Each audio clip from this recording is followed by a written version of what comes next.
Our next speaker this afternoon is Maura Glovins.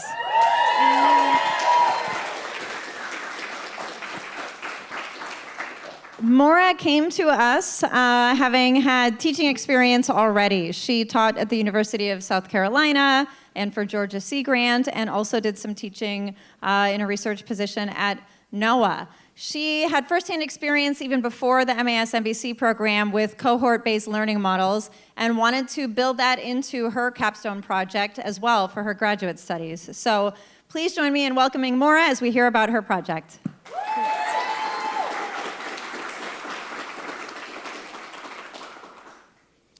It's Saturday morning.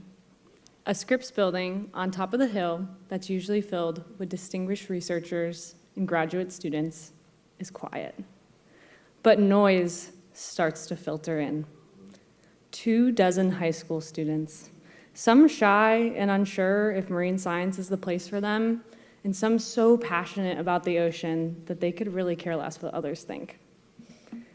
It's the first Saturday of a 6-week program that will expose students to parts of Scripps the rest of San Diego seldom gets to see.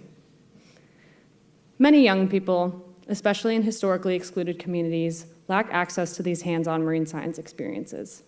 A recent review showed that these hands-on experiences not only increase students' cognitive understanding of marine environments, but also positively influence their attitudes and behaviors towards the ocean. Without these experiences in education, young people miss out on their chance to feel empowered and connected to the ocean, and we miss out on the next generation of conservation leaders. Although there are existing education programs at Scripps, this one is different. It's a long-term capacity building program tailored just for underserved high school students. Programs like these are essential if we're serious about empowering high school students and equipping them with tools to become change makers in their communities. If you've been with us this morning, you've heard about the countless global and local issues impacting our communities that need collective action. Our wetlands are degrading, we're losing species, our fisheries are under pressure. Do we just tell our students to recycle and call it a day? No. We don't just work with them. We give them the tools to make these solutions. And we're working with them more than a day. We're working with them over time to build skills and connections in leadership. Around October of last year, I found a small team in Dr. Octavio Roberto's lab that was trying to achieve just this. This team, led by Alberto Rivera and Nicole Yen, wanted to connect high school students to Scripps in a way that had not been done before. And with a passion for marine education and a desire to fill this outreach gap, I was excited to join them and help this vision come to life. All through the winter, I worked side by side with the lab to create a curriculum that would help students gain a foundation for marine science knowledge while building these leadership skills in tandem. It was the pilot program with a vision for long-term success. And I was happy to join as co-lead curriculum developer and a co-teacher. In February of 2025, we welcomed the first cohort to the Conservation Leadership Program. 22 students from 10 different high schools, 6 weeks of online module learning and in-person workshops at Scripps and other community sites. While some of these students will continue to work with us to pursue a scuba diving course and a community internship, my project focuses on this initial phase, starting students on their conservation leadership journey. Here is an overview of the topics from the curriculum that I helped co-create. As you can see, we're establishing that foundation for marine science from a physical oceanography lens and then tying it together to see where humans actually fit into the system. To give you better context of this, I'd love to share what a week would look like in the program. Let's dive into one of my favorite topics, food webs and fisheries.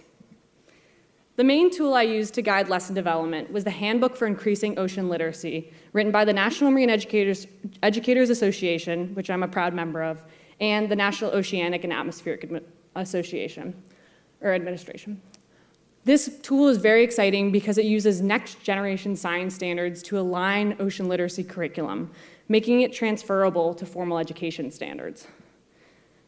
From this tool, I identified topics and translated them to key questions that would create lesson content. I also was able to connect content to local processes, like this food web from the California Current System, to make learning place-based. And I also integrated current Scripps research to deepen application of the content to learning right here at Scripps. But the most engaging part of our program is absolutely our Saturday sessions. Here you can see how we connected the ecological food web to the human food web through the lens of fisheries. We went to Tuna Harbor Dockside Market, a local fisherman's market that provides locally caught seafood to the community. Students got to learn about fishing from community members, from vendors, from the fishermen themselves, to expand their knowledge of the local food webs, and also learning how eating local can be a local, tangible climate solution. As one student said, we were learning about the community from the community. Students also got to sample local seafood, really connecting them to fisheries and making learning hands-on. Here are some of our other Saturday sessions. So our trip to Tuna Dockside Market was coupled with a tour of the Port of San Diego's floating upwelling system that's used to expand local aquaculture efforts in the area. We also got to visit the Smith Lab to get a seaweed crash course, which we also got to work with aquaculture, but learn about their extensive herbarium collection, which is dried seaweeds. So students got to learn how to identify seaweeds and also learn how algae can be a part of climate solutions. My favorite Saturday was definitely one that coupled with our biodiversity week, where we got to tour some of Scripps' collections. So in the top right-hand corner, you can see students exploring the Geo collection, which houses thousands of deep ocean cores. And then to the left, the marine vertebrate collection, which houses over 2 million specimens of jarred fish. And then that was obviously capped off with a trip to the Birch Aquarium. So we know students are making these connections, and we know they're gaining experience through local efforts.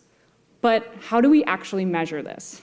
Since this was the pilot cohort, I wanted to create a tool where we could actually measure growth and then use that feedback and apply it to the development of future cohorts.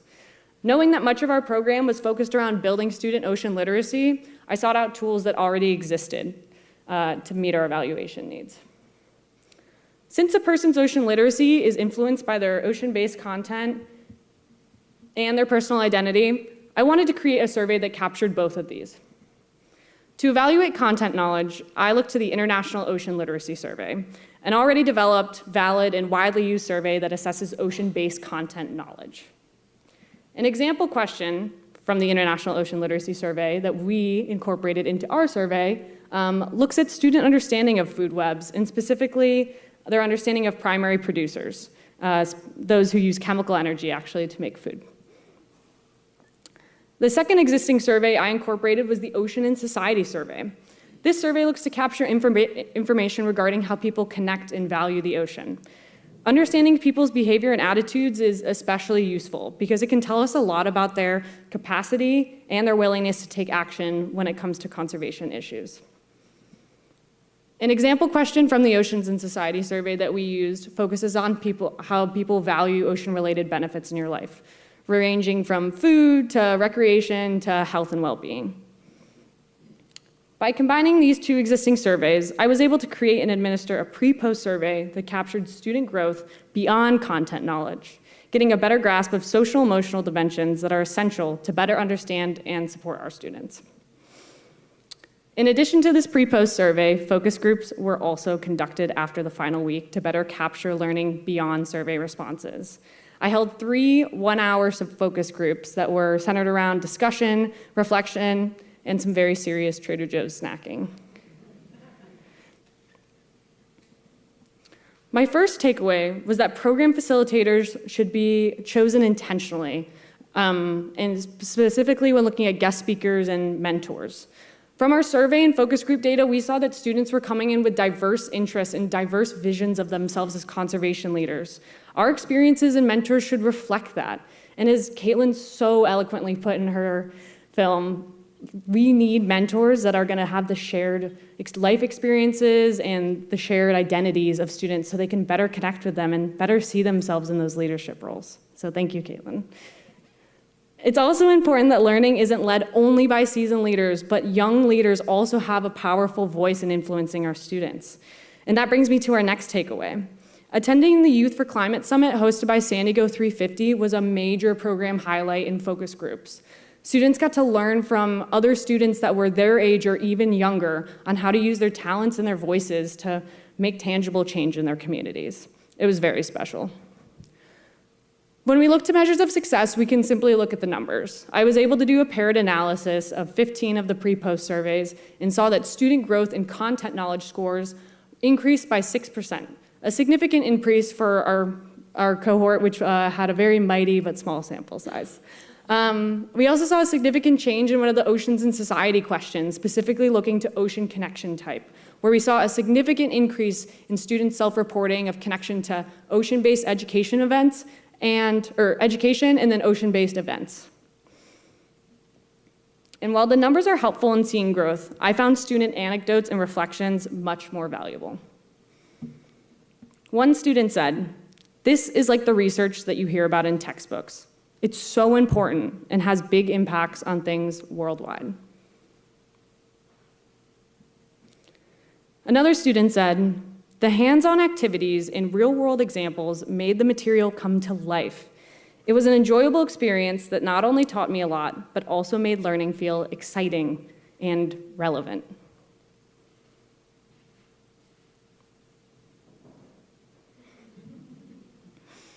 Measures of success, key takeaways, and program recommendations were all sent in a report to the conservation leadership team. While I will not be able to continue in the same role that I had before with this team, I plan to continue to collaborate with them, supporting program development and also continuing with students on their conservation leadership journey. Before closing, I wish to share one more measure of success that really resonated with me. This particularly focuses on one of our students. No, not the student that was already the president of their ichthyology and herpetology club at school, and not the student who had already taken 2 UCSD pre-bio courses. This was a student that came in already saying that curriculum felt intimidating from taking the pre-survey, but went on to show the most growth, or some of the most growth, out of the whole program. During focus groups, I had all of the students start with this question: what is your vision of yourself as a conservation leader?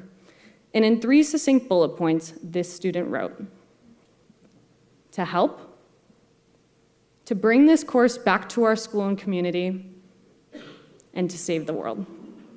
We know students have these big hopes and ambitions to make a change, and coincidentally, we do have a blue world that does need some saving.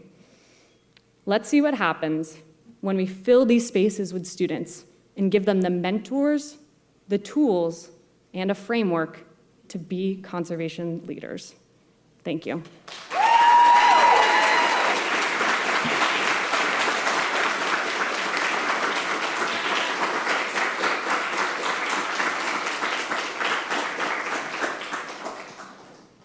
I would love to take any questions you all have.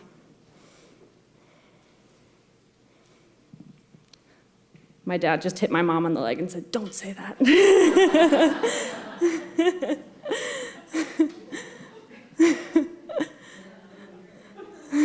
Now everybody wants to hear it. No pressure.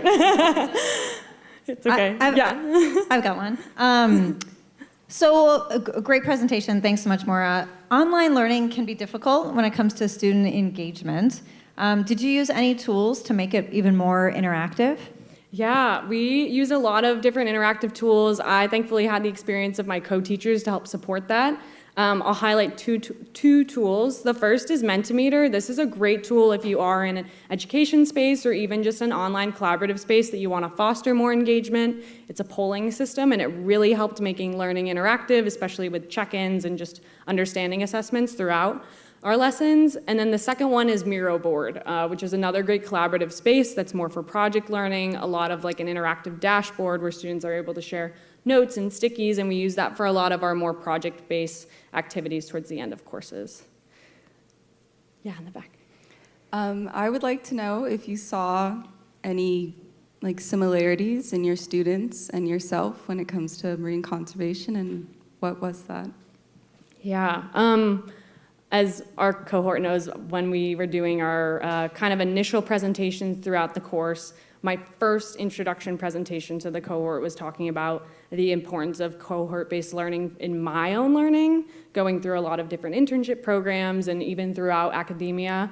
And I was really excited to find a program that already was building the groundwork for another cohort-based learning program for students that were living right here in San Diego, but weren't necessarily having access to those experiences yet. So I just love learning in a group, and like this cohort has been so pivotal in my own learning here and helped me with my own journey as a conservation leader. So thank you.